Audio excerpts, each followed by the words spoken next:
Hey everyone, in this video, let's find out how you can delete photos from Google Photos storage.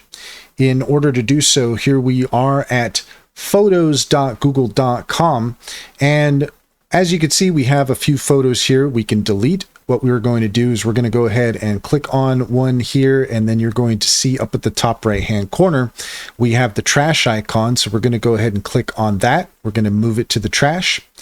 And then we'll just head back here. And then on the left-hand side, if you scroll down, you're going to see here where it says trash. We're going to click on that.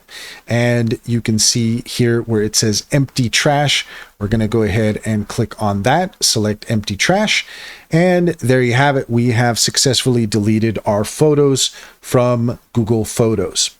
And that's all there is to it. If you found this video helpful, please leave a comment and like and subscribe. And don't forget to set your notifications for more helpful tips.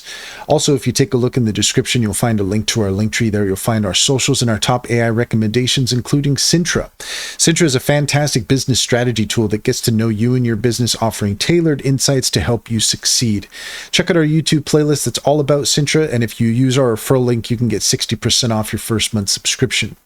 Finally, if you're looking for an online bank, check out Simply Financial. Use our referral link to get $50 to open up an account. And if you refer your friends and family, you can get $125 per referral. It's a great deal. It's a great bank, and personally vouch for it. Check to see if it's available in your area.